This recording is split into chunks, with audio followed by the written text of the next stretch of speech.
주옥에 맞춰서 주일 아침 예배를 하나님 앞에 올리겠습니다. 기도하겠습니다.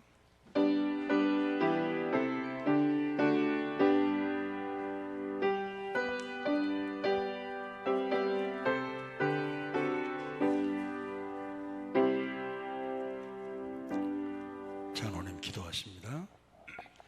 전능하신 하나님 아버지, 지나온 나날들 한결같은 사랑으로 은혜의 날개 아래 보호해 주시며 하루하루의 생명과 호흡을 주시고 이 시간 주의 날을 거룩히 지켜 예배의 자리로 인도해 주심에 감사드립니다. 말씀으로 세상을 창조하신 하나님의 높고 위대하심과 피조물 된 자로 주인을 떠나서는 살 수 없는 존재임을 알게 하시고 더욱 겸손히 주님께 나아가는 믿음의 고백하게 하심에 감사드립니다. 땅에 충만하고 세상을 다스리라 하셨으나 내 욕심의 눈이 멀어 땅의 노예가 되고 세상의 핫한 것에 정신을 잃으며 죄와 흑암의 권세에 마음이 녹아 마땅히 나아갈 바를 잃어버린 저희를 불쌍히 여겨 주옵소서. 오늘 우리가 마주하는 징계는 우리에게 허락하신 모든 것이 나의 의로 인함도 아니요 힘과 능으로도 이룰 수 없고 하나님의 은혜가 아니고선 그 어떤 것도 헛되고 헛됨을 알게 하고자 주시는 경책으로 새겨 교만하며 목이 고든 저희 믿음을 돌아보아 하나님을 떠나 있던 그 자리에서 돌이켜 돌아오는 회심의 역사가 있게 하옵소서. 사람이 떡으로만 살 것이 아니오 말씀을 주셨으니 그 말씀을 들을 수 있는 귀와 마음 문을 열어주시고 구원 받은 자로 성화의 과정에 합당한 성령 충만의 열매로 우리 중심을 온전히 주장하여 주시옵소서. 나라와 민족을 위해 기도하오니 참으로 어려운 이때 우리가 할 일은 예배와 말씀에 더욱 창념하고 기도로 주님께 부르짖어 간구함이오니 우리가 알 수 없는 방법으로 일하시는 하나님의 가장 좋은 선한 길로 인도하여 주시옵소서. 하나님 아버지, 성현의 자녀들을 눈동자같이 지켜주시고 여호와를 경유하는 믿음의 자녀들에게 축복하여 주시옵소서. 그들 앞에 놓여있는 갖가지 어려움의 고비들마다 지극히 작은 신음에도 응답하시는 주님을 바라며 세상을 넉넉히 이겨나갈 지혜와 용기를 허락하여 주시고 주님 주신 비전이 분명한 소명자요 예배자의 삶으로 이끌어 주시옵소서. 이제 말씀을 듣고자 하오니 담임에 세우신 목사님에게 성령의 전신갑주로 기름 부어주시고 증거되는 말씀에 영의 권세를 더해 주시어 그 말씀을 받는 모든 성도가 각양의 세상 염려와 근심을 주님 앞에 내려놓고 말씀 안에서 빛을 구하도록 도와주시옵소서. 은혜의 자리에 함께하지 못한 권속들 성령님께서 지켜주실 줄 믿사오며 모든 영광은 주님 홀로 받아 주시옵소서. 예수님 이름으로 기도드렸습니다. 아멘.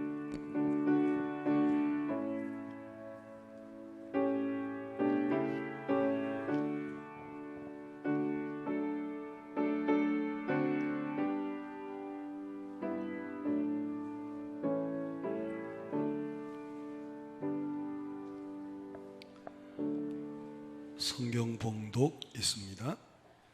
그러므로 형제들아 우리가 빚진 자로 돼 육신에게 져서 육신대로 살 것이 아니니라. 너희가 육신대로 살면 반드시 죽을 것이로되 영으로서 몸의 행실을 죽이면 살리니 무릇 하나님의 영으로 인도함을 받는 사람은 곧 하나님의 아들이라.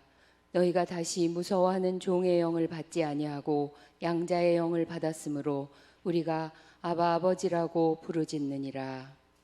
할렐루야.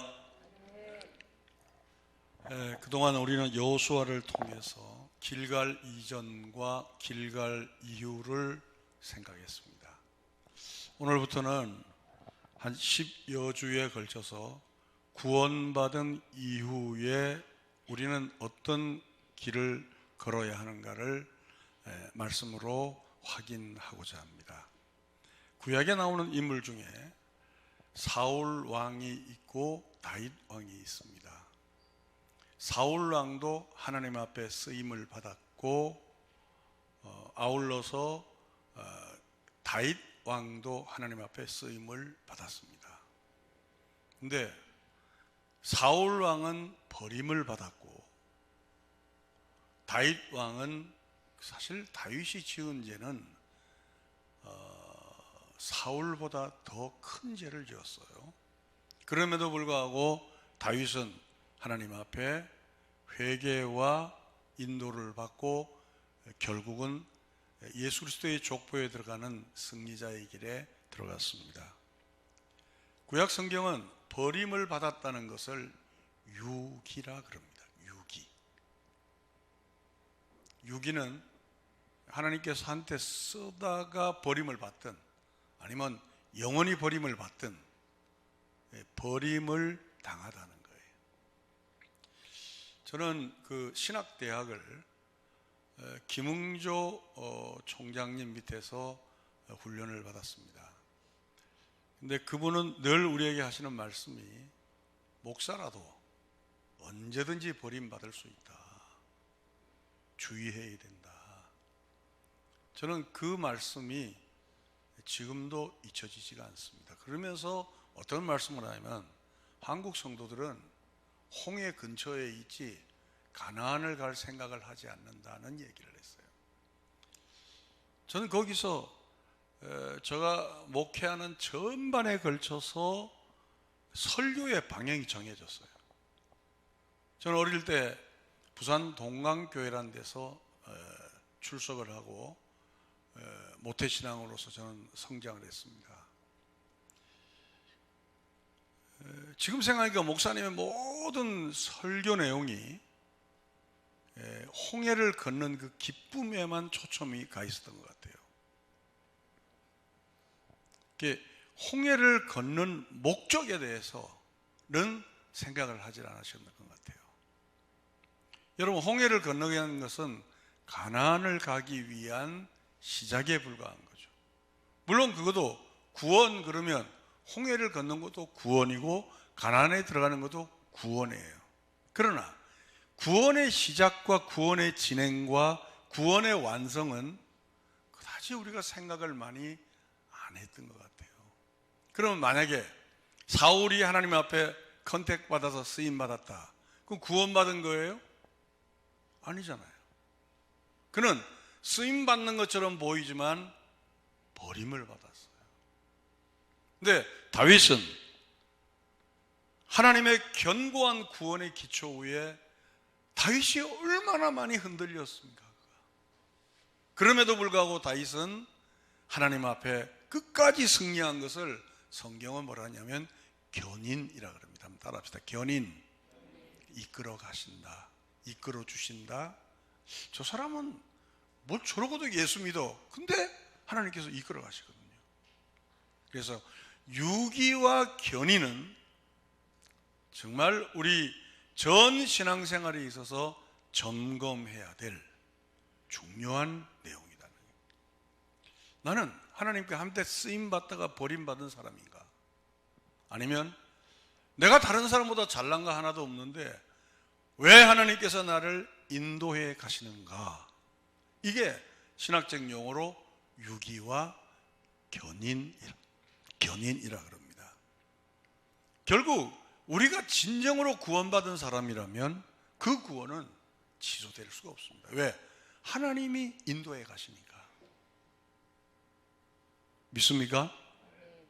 성경을 통해 배운 구원과는 처음부터 하나님의 계획에 의해서 구원이 세워지고 적절할 때에 부르심이 있었다는 거예요.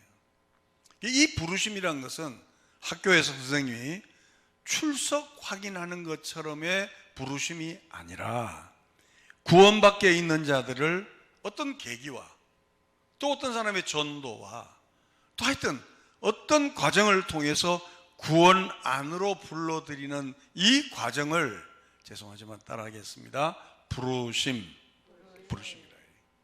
그러니까 이것을 가능하게 하는 우리를 향한 하나님의 사랑은 이 세상 그 무엇과도 끊을 수가 없다. 로마서 8장은 사망도 끊지 못한다, 이렇게 말씀을 하고 있습니다. 그래서 결론은 구원받은 자의 영혼은 안전하고 안전하다.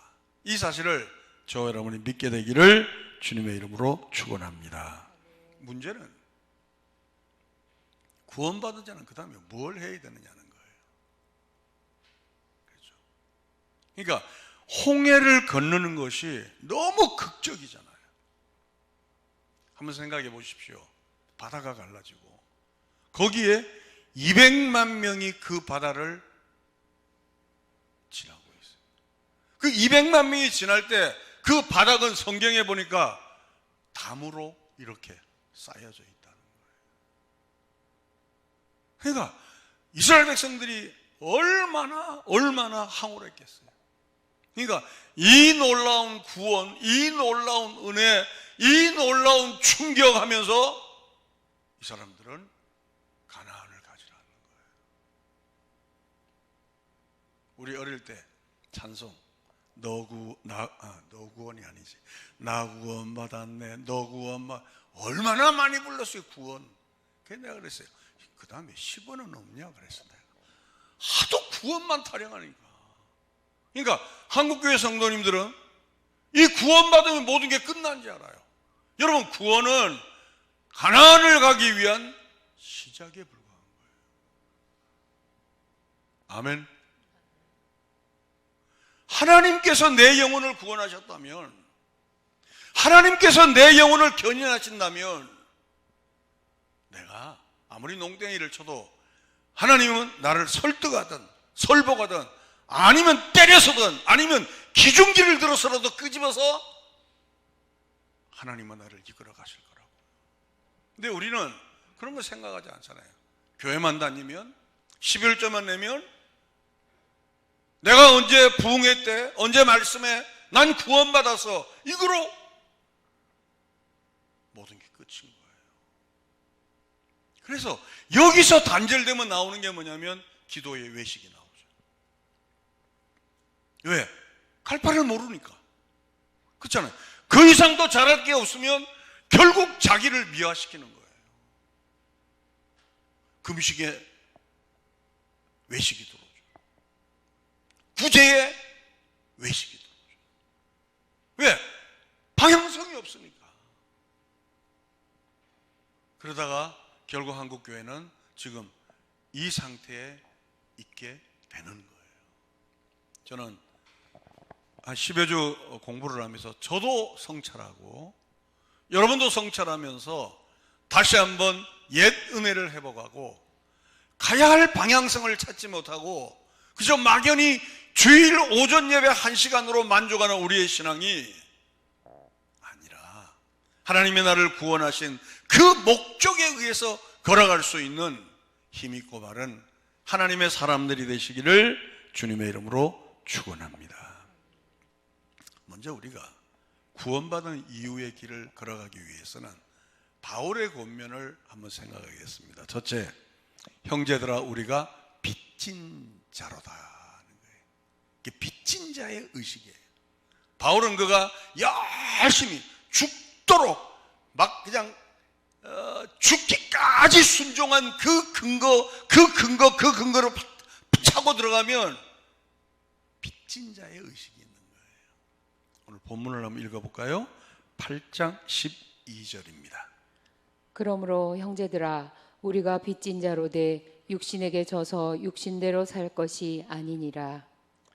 바울은 로마서 8장은 성경 전체에서 예를 들어 성경이 바다에 빠졌어요. 전 세계에 그거는 성경이 한 권밖에 없어. 근데 그 중에서 한 장만을 건질 수가 있어. 그게 로마서 8장이에요. 예, 그만큼 성경 중에 성경은 로마서고 로마서 중에 로마서는 로마서 8장이에요. 거기서 바울이 대선을 하는 거예요. 형제들아, 우리는 빚진 자라는 거예요.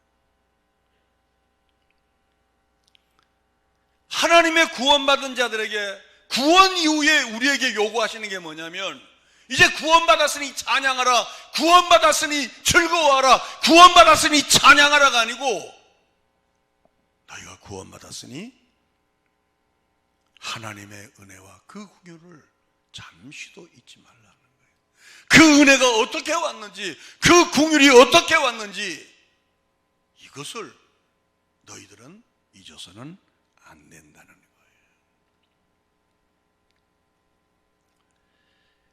우리는 벌을 받을까봐 하나님을 기쁘게 하는 사람들이 아니잖아요. 우리는 주일날 교회 나오는 것이 주일날 안 나오면 매 맞을까봐 나오는 사람들이 아니잖아요. 아마 대한민국 교회에서 11조를 가장 많이 건드린 목사가 절 거예요. 딴 교회는 11조만 드려도 와 믿음 좋다 그러는데 저는 그렇게 보지 않습니다. 그 11조를 드리는 사람의 자세, 제가 그걸 깨닫게 된 배경이 가인과 아벨에 대해서예요. 여러분, 가인은 피해 제사를 안 드려서 하나님이 받지 않고, 아벨은 피해 제사를 드렸기 때문에 하나님이 받으셨다. 그건 아니에요. 여러분, 피해 제사를 규정한 것은 레위기 이후예요. 원문에 보면 이렇게 돼 있어요. 가인과 그 제물은 받지 않고 아벨과 그 제물은 하나님이 기쁘게 받으신 거예요. 그러니까 제물이 문제가 아니고 제물을 드리는 자의 손이라는 거예요. 제물을 드리는 자의 삶의 자세라는 거예요. 제물을 드리는 자의 하나님과 나와의 관계라는 거예요. 물론 11조 드리는 것은 이 시대에 어려운 일이에요. 그렇죠. 모든 사람이 돈 하는 시대에 열 하나를 딱 잘라서 하나님 나는 돈 갖고 안 삽니다 하는 이 고백이야말로 어마어마한 고백이에요. 옛날에는 집사님 이상은 온전한 11조를 드리지 않으면 절대 안 시켰어요. 지금은 단돈 10만 원 내고도 권사 안 시킨다고 교회를 떠나는 이 시대에 웃기는 시대예요. 그러나 11조를 드리는 자의 손, 예배를 드리는 자의 자세, 그러니까 예배를 드리니까 다 했다가 아니고 나는 어떤 마음으로 예배를 드렸는가 하는 거예요. 하나님의 은혜에 감동해서 날 구원하신 그분의 그 사랑에 감동해서 하나님 앞에 예배를 드리고 있는지, 아니면 습관적으로, 아니면 목사이기 때문에 내가 체면 때문에, 집사이기 때문에 예배를 드리는 자이라는 거예요. 성도 여러분들이요, 하나님은 우리에게 구원받은 우리에게 큰 것을 요구하는 것이 아니고, 구원받은 이후에 우리에게 하나님이 원하시는 것은 하나님이 구원을 하실 때 목적이에요. 그 목적은 여러분을 하나님의 자녀 만들기예요. 근데 그 하나님의 자녀 만들기 위해서 가장 중요한 기초가 뭐냐? 빚진 자의 의식이에요. 십자가의 그 사랑. 하나님께서 육체를 입고 이 땅에 오셔서 천하오천한 나를 위해서 모든 걸 버리시고, 나중에는 자기를 비워 종의 형체까지 오셨는데, 나중에는 십자가에서 당신을 갈기갈기 지키신 그 사랑을 잊어서는 안 된다는 거예요. 성도 여러분, 우리 마음에 거룩한 동기를 만들고 거룩한 일을 감당하게 하시는 하나님의 은혜와 이 긍휼을 잊지 않는 저와 여러분들이 되시기를 주님의 이름으로 축원합니다. 만약에 우리를 거룩한 동기를 만들고 거룩한 일을 감당하게 하는 하나님의 은혜와 하나님의 긍휼에 의해서 내가 움직이는 것이 아니고 사람에게 보이기 위해 사는 거라면 그걸 외식이라는 거예요. 그걸 외식이라는 거예요. 나의 기도가, 나의 구제가, 나의 금식이 사람에게 초점이 맞추어서 그 사람의 마음에 들게 하기 위한 거라면 그게 외식이라는 거예요. 저희 교회는 이제 장로님 장립할 때 한 가지 딱 부탁하는 게 있어요. 장로님 기도 좀 짧게 해주세요. 우리 교회는 대체적으로 기도가 긴 편 아니죠. 우리가 어릴 때 다니는 교회가 고신체 교회였는데 보통 장로님 기도하면 7분씩 했어요. 그래서 내가 아씨 더럽게 길다 그랬었네. 성탄절 날 우리 행사하려고 전부 다 뭐 헤로당도 뭐 하고 막 이렇게 막 아브라함도 하고 다 하고 앉았는데 애들 기도에 장로님이 7분을 하더라고요. 어디서 내려오신 분이냐면 평안도에서 내려오신 원장로님이라고. 부산국제시장에서 참기름 짜는 장로님입니다. 그분이 지나가면 예수 냄새보다는 참기름 냄새가 많아요. 그래서 내가 앉아가지고 여기 앉아가지고 너무 길다 그러다가 그 다음날 집에 가서 우리 어머니도 순교도 할 뻔했어요. 너무 길었어요. 근데 그분이 평소에 기도하는 분이냐? 참기름 짜느라고 기도 안 해요. 목사님 설교 딱 들어가면 어째 이렇게 타이밍에 맞게 자는지.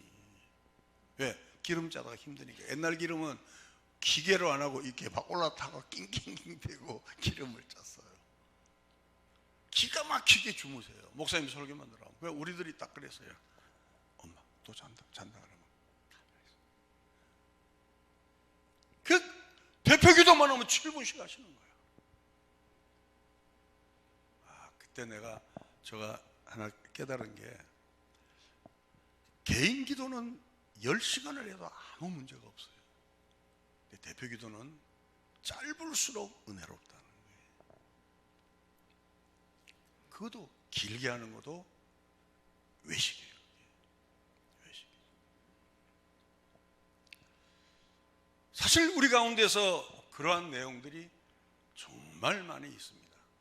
한국교회가 루터가 종교개혁을 하고 다시 제2의 종교개혁이 필요할 정도로 순수함을 많이 잃어버렸어요. 이번에 이 코로나 사태를 통해서 우리 전체가 다시 한번 생각할 수 있는 기회가 되잖아요. 빚진 자 의식. 빚진 자 의식. 각자 정도의 차이가 있겠지만 나를 나되게 하신 하나님의 은혜를 잊지 않는 것도 빚진 자 의식이에요. 나에게 하나님께서 거룩한 동기를 만드시고 거룩하게 그 동기를 이루어가게 하는 것도 하나님의 은혜와 하나님의 긍휼과 십자가의 은총인 줄로 믿습니다. 두 번째, 이 빚진 자의 의식이 없는 자는 어떻게 되느냐? 첫째는 자기가 왜 낮아져야 하는 이유를 몰라요. 그렇지. 여러분, 왜 내가 낮아져야 되지? 내가 공부를 안 했어? 내가 뭐가 부족해? 내가 너하고 비교해서 내가 부족한 거야? 왜? 이 빚진 자의 의식이 없으면 이렇게 돼요. 교회 앞에 왜 헌신해야 되는지를 모르는 거예요. 주님의 몸된 교회를, 피 흘려 사신 교회를 죽도록 충성하는 이 의식이 없는 거예요. 왜? 내가 꼭 굳이 이 일을 해야 돼? 기도할 때 사람들이 눈물을 흘리면 저 사람 왜 이렇게 울지? 집에 무슨 일이 있나? 저희 교회는 주일날 설교 듣고도 몇 분씩 이렇게 우세요. 제발 이상한 사람 보는 것처럼 보지 마세요. 그럼요. 저 사람 왜 저렇게 울어? 이상하게 보는 거죠. 왜 낮아져야 하는지, 왜 그리스도 안에서 우리가 낮아져야 하는지를 이 빚진 자의 의식이 없는 자는 이유를 모르고 그저 교회 나오고 출석하고 적당히 봉사하고 헌금하고 이게 신앙생활인 줄 알아요. 그러니까 하나님의 은혜와 긍휼을 모르면서도 하나님의 은혜와 긍휼을 아는 자와 비슷하게 행동하는 것을 성경은 외식이라고 그러는 거예요. 그저 사람들에게 나에게 좋은 이미지만을 남기고 싶은 거예요. 그 하나님의 십자가의 사랑의 근거에서 죽도록 충성하는 것이 아니고 다른 사람에게 좋은 이미지만을 나타내기 위해서 그 자리에 서 있는 거예요. 저는 이번 코로나 사태를 통해서 분명히 대한민국은 이제 바뀝니다. 변화됩니다. 우리가 원하든 원하지 않든 간에 이 대한민국은, 전 세계는 이제 바뀝니다. 그러면 자, 예배 수도 줄어들고 모임 수도 줄어들고 소규모도 꺼름쳐가고, 이제 우리가 우리의 신앙을 지킬 게 뭐냐? 내 안에 빚진 자의 것이, 그 십자가의 의식 속에서 나를 구원하신 예수를 영원히 찬송하는 이 기쁨이 저와 여러분들에게 있게 되기를 주님의 이름으로 축원합니다. 두 번째는, 우리가 구원받은 이후에 우리의 신앙을 견고하게 나가기 위해서는 육신대로 살지 말라는 거죠. 본문 12절 13절을 읽어보겠습니다. 그러므로 형제들아 우리가 빚진 자로 돼 육신에게 져서 육신대로 살 것이 아니니라. 너희가 육신대로 살면 반드시 죽을 것이로되 영으로서 몸의 행실을 죽이면 살리니. 자, 여기 본문에 보시면 육신에게 지지 말라, 육신대로 살지 말라. 근데 육신대로 살면 반드시 죽는다. 그 앞에 가장 중요한 타이틀이 우리가 빚진 자로 돼 육신에게 지지 말라는 거예요. 여기서 좀 설명이 필요합니다. 육신과 몸이 어떤 차이가 있느냐 하는 거예요. 제가 언젠가 그런 설교를 했습니다만, 성경에는 꼭 구분되어야 할 그 내용이 있어요. 헬라어 말고 영어의 육신은 두 가지 뜻이 있죠. 하나는 body가 있고 하나는 flesh가 있죠. body는 우리 몸뚱아리를 육신이라고 그러죠. flesh는 죄악된 성품, 그냥 하나님을 향하여 반대되는 그 모든 것들을 flesh라고 그래요. 근데 헬라어는 육신을 sarks라고 그래요. sarks라고 그래요. 그리고 몸은 소마라고 그래요. soma라고 그래요. 근데 로마서에서는 의외로 육신하고 몸이라는 말이 많이 나와요. 그래서 이것을 정리하지 않으면 성경을 보면 그 예수 믿는 사람도 죽는 것인가? 우리가 구원은 영원한데 왜 죽어야 되지? 이런 생각들을 하게 되니까 오늘 가장 중요한 내용이 아닌가라고 생각합니다. 언젠가는 한번 이걸 정리를 하고 싶었어요. 첫째, 육신이라는 것은, 바울이 육신이라고 할 때는 하나님이 없는 존재를 육신이라고 해요. 그러니까 하나님이 없는 존재를 바울은 육신이라고 해요. 그런데 예수를 믿으면서도 육신은 그건 flesh라고 그러죠. 그 사람이 그리스도인이면서도 세상을 향하는 사람들, 그리스도인이면서도 모든 가치와 철학과 생각과 사상이 세상에 젖어 있는 사람들, 이런 사람들을 육신이라고 그러죠. 근데 여기서는 육신은 하나님이 없는 사람들이에요. 사람에게 있는 가치관, 인생관, 세계관이 하나님과 아무 관련이 없어요. 근데 저는 이 시대의 정치를 보면서 정말 저는 무서워합니다. 지금 우리 대한민국이, 여러분 생각해 보세요. 기독교인들이잖아, 우리가. 정치에서도 기독교인의 가치를 가져야 돼요. 근데 우리는 정치에서는 전혀 기독교인의 가치가 스며들지를 않아요. 난 이게 무서운 거예요. 도대체 우리나라 사람은 이 정신이 어떻게 됐는가? 이게 다 누구 잘못이에요? 목사 잘못이지. 아무리 교회에서 설교를 해도 소용없어요. 왜? 정치, 문화, 교육, 이게 교회 따로 세상 따로예요.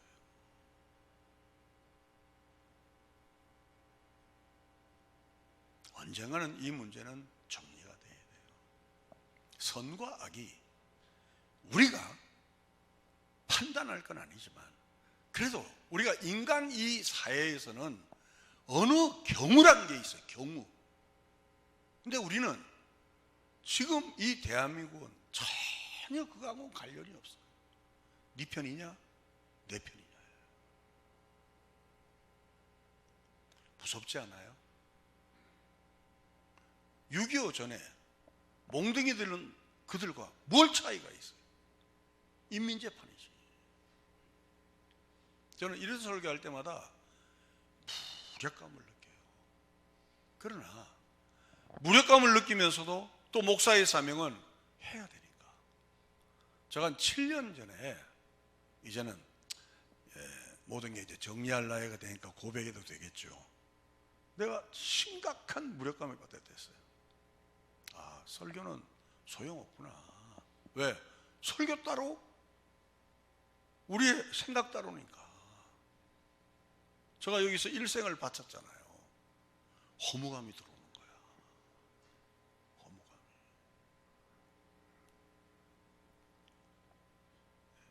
교회는 네 편 내 편 따지는 것이 아니에요. 하나님 편. 근데 우리는 머리로는 인정을 하는데 가슴은 우리가 움직여지지 않잖아요. 그래서 구원 이후에 우리는 이 테마를 통해서 우리가 공부하면서 하루아침에 그게 어떻게 고쳐지겠어요? 그러나 조금씩이라도 고쳐져야 돼요. 이거 안 고쳐지면 우리 자식 때는 소망 없습니다. 우리 자식 때는 완전히 갈라져 가지고 계속 인민재판이 될 거예요. 계속. 근데 그게 바로 뭐냐면 육신이에요. 하나님의 가치관, 하나님의 세계관, 하나님의 정치관, 하나님의 인생관, 이게 스며들어야 되는데 우리는 그거 전혀 아니잖아요. 마스크 쓴 여러분은 지금 이 설교를 들으면서 무슨 생각을 할까요? 내가 그게 궁금해요.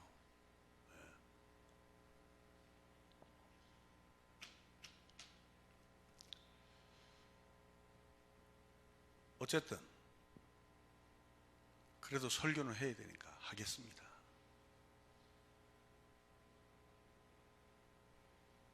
교회 안에 하나님 없는 인생관이 있고 하나님 없는 정치관이 있고 하나님 없는 역사관이 있어요.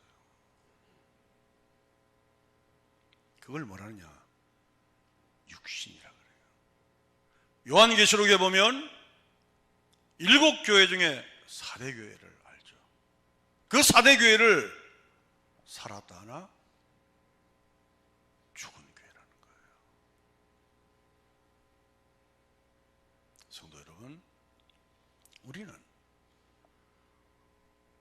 당대에 우리가 살기 위해서 여기 서 있는 것도 아니고 앞으로 50년 뒤, 100년 뒤를 위해서 우리가 밑거름이 되어야 되잖아요. 교회란 공동체 안에서 믿음이란 이름을 가지고 서 있는 우리들에게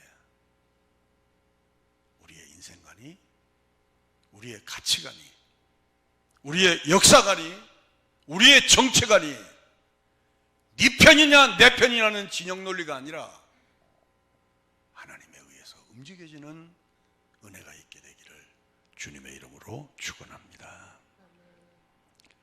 다시 말하면 교회 안에서도 육신들이 있을 수가 있다는 거예요. 두 번째, 몸은 뭐냐는 거예요. 여러분 그 로마서에서, 고린도서에서 보면 이 몸을 다른 말로 지체라 그래요. 지체. 로마서 7장 5절을 읽겠습니다. 우리가 육신에 있을 때에는 율법으로 말미암는 죄의 정욕이 우리 지체 중에 역사하며 우리로 사망을 위하여 열매를 맺게 하였더니, 여기 보면 우리가 육신에 있을 때 율법으로 말미암는 죄의 정욕이 우리 지체 중에, 우리 몸 중에 역사하여 우리로 사망을 위하여 열매를 맺게 했다는 거예요. 즉 우리는 거듭난 하나님의 자녀들이죠. 그러나 거듭난 하나님의 자녀이면서도 우리의 몸은 옛날 제 아래에 살던 그 습관에 우리는 찌들어 있는 거예요. 그렇죠. 즉 하나님의 거룩한 뜻에, 영적인 그 뜻에 길들어 있지를 않는 거예요. 설교란 게 그렇습니다. 설교는 이게 선포를 하지 않습니까? 그러면 선포한 그 다음에는 계속 묵상을 하고 이것이 나에게 뭐 흔히 말하는 대로 피가 되고 살이 되도록 되새김을 해야 되는 거예요. 그런 의미에서 나는 한국교회가 예배가 많다고 한 거예요. 그렇죠. 아침에 이 말하고 저녁에 저 말하고 수요일날 그 말하고 새벽에 또 이 말하고, 분명히 예배는 어마어마하게 많이 참석하는데 명상과 묵상과 그 영혼에 길들여지는 시간이 너무 없는 거예요. 제가 언젠가 여러분 그런 말씀드렸죠. 불교는 그렇게 엉터리 없는 일을 해도 선방이라는 것이 있고, 천주교는 희한한 일을 그렇게 많이 해도 수도원이 있잖아요. 근데 개신교는 루터가 종교개혁 이후에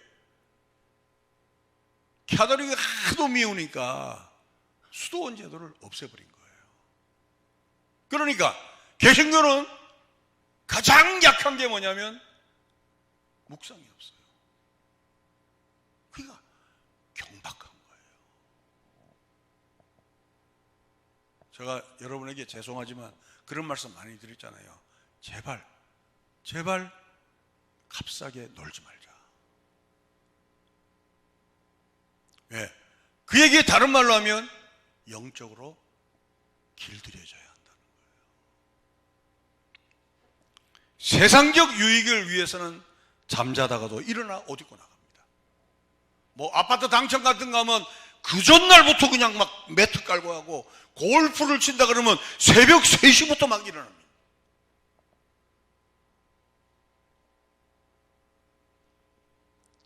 그러나 영적인 일에는 말할 수 없이 게을러요.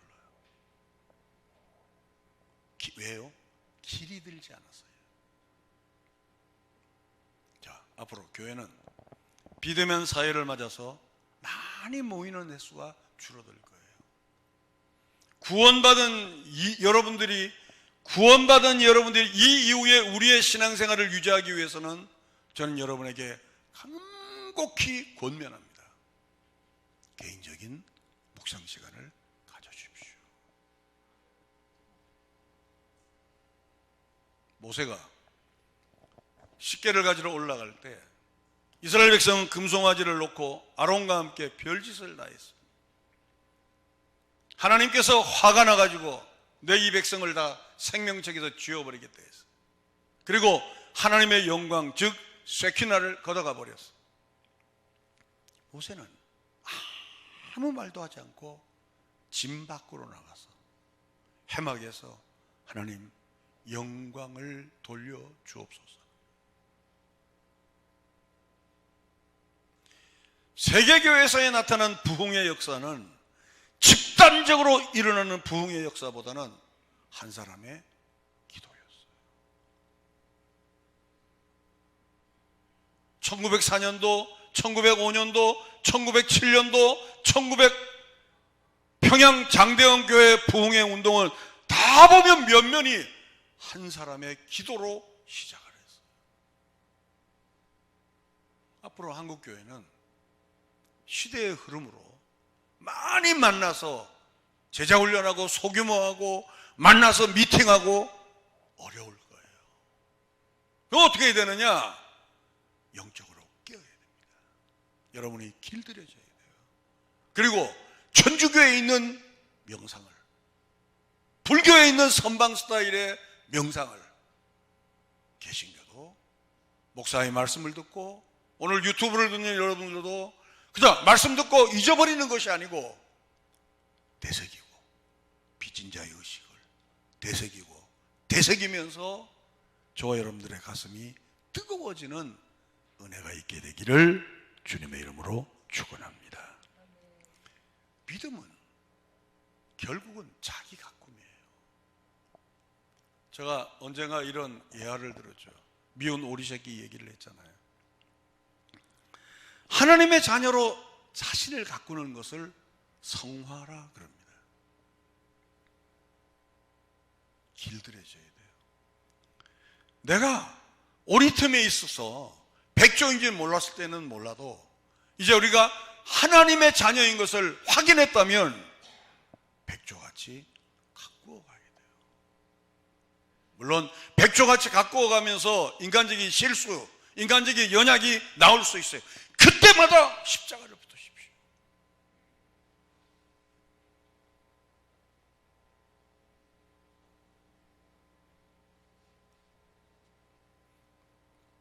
세상의 지도자들이 자기의 약점이 나타났다고 목숨을 던지는 것은 사회적으로 아무 유익이 없어요. 제가 다윗을 존경하는 게 다윗은 그보다 더 큰 약점이 드러났어요. 하나님 앞에 십자가를 붙들고 여름 가뭄에 마치 이 뼈가 쇠하는 것처럼 통렬하게 고백하고 다시 일어나는 거예요.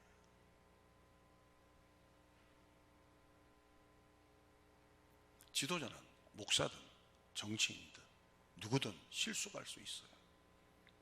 그러나 그 실수로 목숨을 던진다면 그 사람은 지도자가 아니에요. 성도 여러분, 우리도 허약함이 드러났을 때 주님을 멀리 떠나는 것이 아니고 다시 십자가를 붙들고 든든히 일어나는 귀한 여러분이 저와 여러분들이 되시기를 주님의 이름으로 축원합니다. 여기서 지는 걸 뭐라 하느냐? 육신에게 진다는 거예요. 세 번째, 결국 육신에게 지지 말라는 거예요. 따라합시다. 육신에게 지지 말라.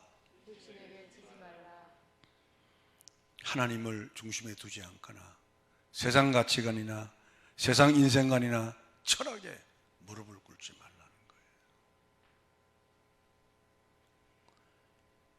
사람들의 사고방식에는 항상 뭐가 있냐면 자꾸 죽으면 끝난다는 사고방식이 있어요. 여러분 잘 들으세요. 요즘은 사람들이 인내를 못해요. 정말 이거 희한한 세상을 만난 거예요. 제가 언제 여기 안 계시니까 내가 얘기해도 되겠네요. 장례식장에 갔어요.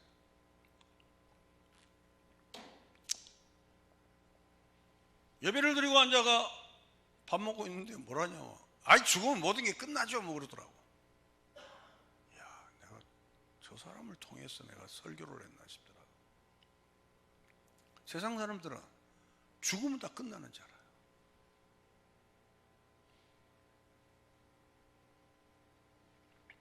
성도는 말씀을 통해서 영생이 있고 부활이 있음을 듣습니다. 근데 육신에게 지는 사람은 죽어봤어? 죽으면 다 끝이야. 깨끗하게 끝나. 고소도 안 해. 그러지. 그게 육신에게 지는 거예요.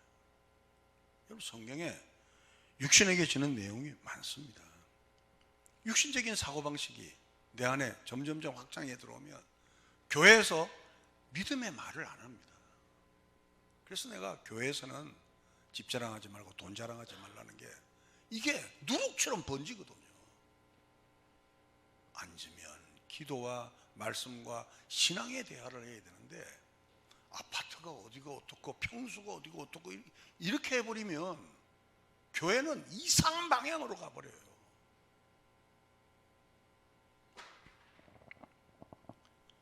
이런 설교도 이제 몇 년 안 남았습니다.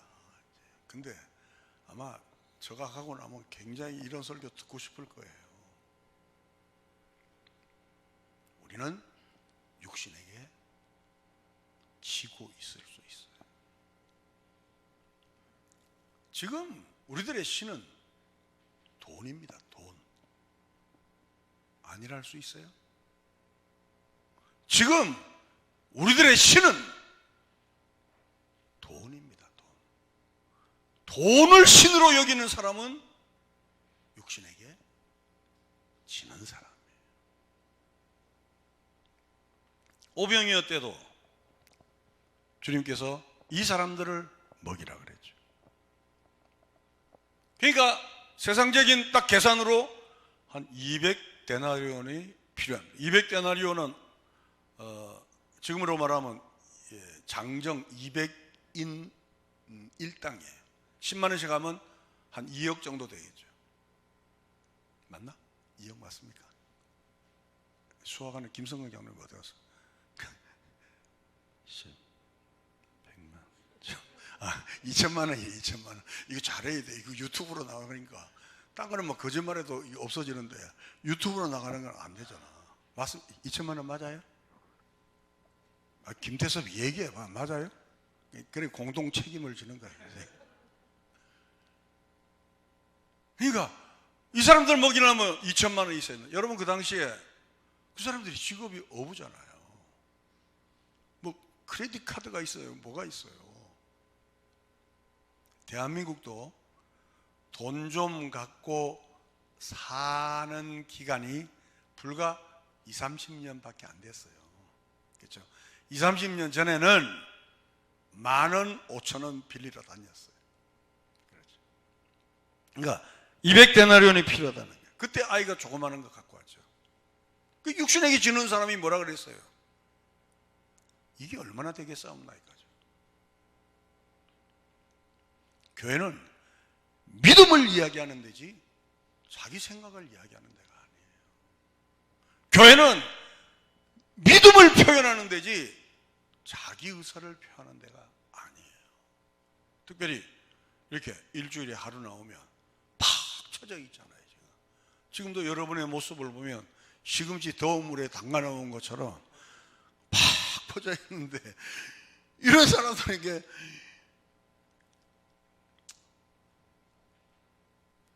교회는 믿음을 파는데 이게 얼마나 되겠사옵나이까.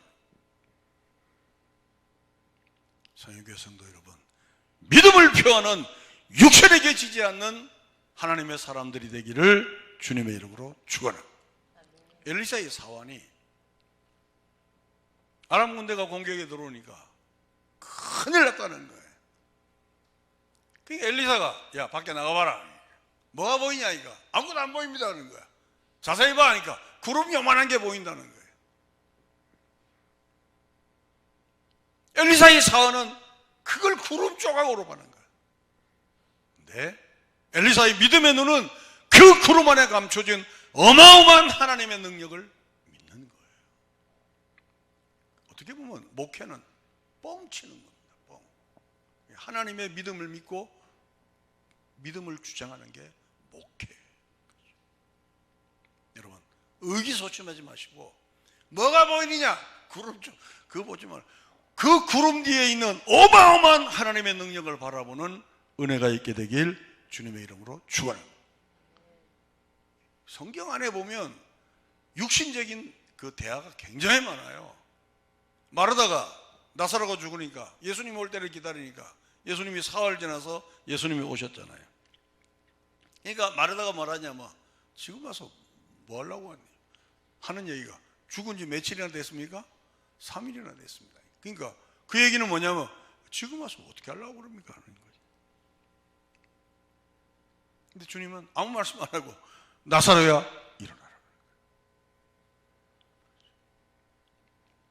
지금 코로나 사태 우리가 뭘 하겠어? 이제 앞으로 대한민국은 소망이 없어. 그 육신적인 말이에요. 육신적인 말. 나사로야 일어나라. 나오너라. 대한민국아 일어나라. 여러분 모든 사람이 가늠할 때 된다고 주장하는 것은 그건 믿음이 아니에요. 모든 사람이 불가능하다고 할 때 우리는 하나님의 약속을 믿고 가는 거예요. 믿습니까? 저는 고스톱 할 때 난 고스톱 안 칩니다. 난 두 판만 딱 치면 우리 저 외갓집에서 명절 때 두 판만 딱 치면 재미가 없어요. 난 고스톱할 때 좋은 정말 내 마음에 드는 용어가 하나 있어. 죽어도 고. 정말 멋있잖아요. 또 하나 또 있더라고. 못 먹어도 들킬까 봐 아무 소리도 안. 정말 그 속이 시원해요. 어떤 사람은 대한민국은 이래서 안 되고 뭐는 이래서 안 되고 저래서 안 되고. 그럼 어떡하겠다는 거예요? 대안이 뭐냐는 거예요. 우리가 언제 대한민국 정치하는 사람을 믿었어요? 하나님 믿는 사람들. 아멘. 만약에 우리가 마르닥처럼 엘리사의 사안처럼 오병이어에 있는 12제자처럼 육신의 대로 행하면 죽는다는 거예요. 그 죽는다는 의미는 다음 주에 설명을 하겠습니다. 구원받은 사람이 어떻게 죽어? 시간이 금방 됐죠. 벌써 12시에 12시. 여러분, 이번 설교 시간을 통해서 우리의 믿음을 회복합시다. 육신대로 지집합시다. 그리고 명상합시다. 찬송을 듣고 성경을 듣고 하나님을 향하여 우리의 마음을 향합시다. 나라 걱정할 시간 있으면 명상하고, 대통령 걱정할 시간 있으면 기도하고, 정치인 걱정할 일 있으면 우리의 믿음의 자세가 바로 됐는가를 고민합시다. 이루신 이는 하나님이시고 성취하신 이는 하나님이십니다. 성도 여러분, 구원 이후의 삶은 홍해를 지나서 너 1호의 집 차리고, 너 2호의 집 차리고, 너 3호의 집 차리고 회의 초장에 헤쳐먹으려고 예수 믿는 거 아니잖아요. 가나안을 향하여 가기 위한 거예요. 우리는 지금 어쩌면 홍해 횟집에 주저앉아서 갈 생각들을 안 하는 거예요.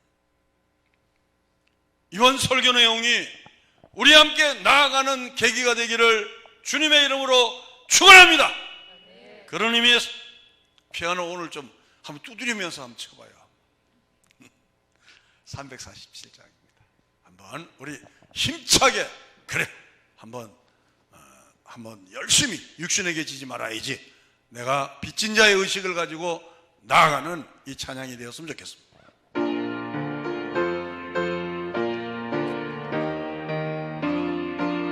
오래간만에 우리 박수 한번 칠까? 허락하신 새 땅에 들어가려면 맘의 준비 다하여 힘써 일하세. 여호수아 본받아 앞으로 가세. 우리가 할 첫손에 주님 품일세. 시험할란다 해도 마음의 걱정 버리고, 아멘. 여호수아 본받아 앞으로 가세. 우리가 할 첫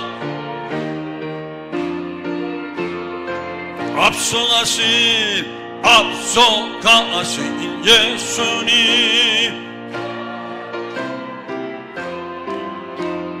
모두 마음을 합하여 힘써 일하세. 여호수아 본받아 앞으로 가세. 우리가 알 첫손에 주님 품일세. 일할 곳이 아직도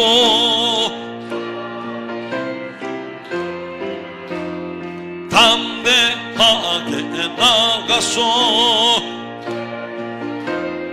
아멘. 여호수아 본받아 앞으로 가세. 우리가 할 첫손에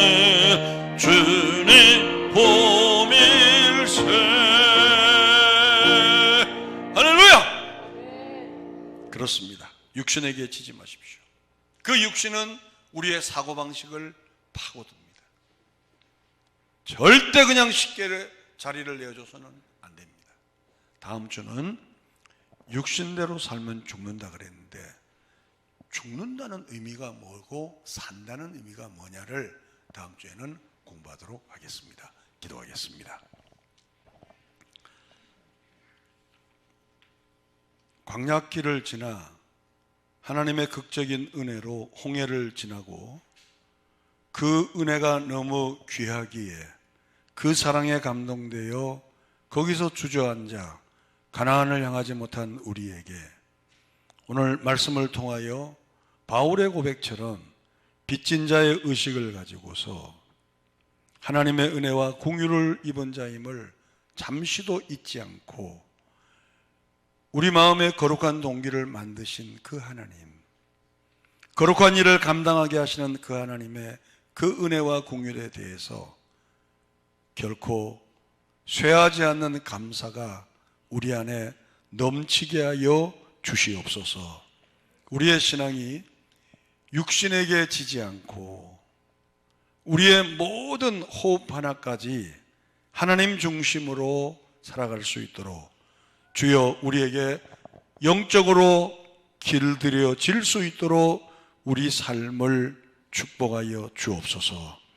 세상적 유익을 위해서는 끔찍이도 재빠르게 행동하면서도 영적인 일에는 말할 수 없이 게으르고 나태한 오늘의 우리들의 모습을 보며 육신에 지지 않고 자기를 끝까지 가꾸어서 주님이 원하는 하나님의 사람으로 살다가 하나님의 사람으로 주님 앞에 설 수 있도록 우리를 도와 주옵소서. 잠깐 있으면 없어질 우리 인생, 천년 만년 살 것처럼 어리석은 생각하지 말게 하시고 하나님 앞에 설 때를 생각하며 신실하게, 진실하게, 거룩하게, 성실하게 영적으로 길들여질 수 있도록 성인의 권속들을 축복하여 주시옵소서. 하나님, 코로나 사태를 당한 이 대한민국 대통령과 정치인들을 긍휼히 여기시고 그리고 또한 그 여파로 인하여 말할 수 없이 고통을 당하는 많은 우리 서민들이 있습니다. 하나님, 불쌍히 여겨주시고 긍휼히 여겨주셔서 피할 길도 허락하여 주시옵소서. 이 일을 통하여 우리의 신앙이 나태해지는 것이 아니고 도리어 우리의 믿음이 날로 독수리가 날개치며 올라간 같은 웅비하는 신앙으로 날마다 변화될 수 있도록 축복하여 주시옵소서. 우리 안에 있는 위선적인 기도, 위선적인 구제, 위선적인 금식이 물러가고 하나님 앞에 진실하게 설 수 있도록 우리 성현교회 권속들을 축복하여 주시옵소서. 부활이요 생명이신 우리 구주 예수 그리스도의 은혜와 하나님 아버지의 극진하신 사랑하심과 성령님의 교통 충만하신 역사가 빚진 자의 의식을 가지고 육신에게 지지 않기를 결심하는 주의 백성들 머리 위에 하나님의 축복이 영원토록 함께 있을지어다. 아멘.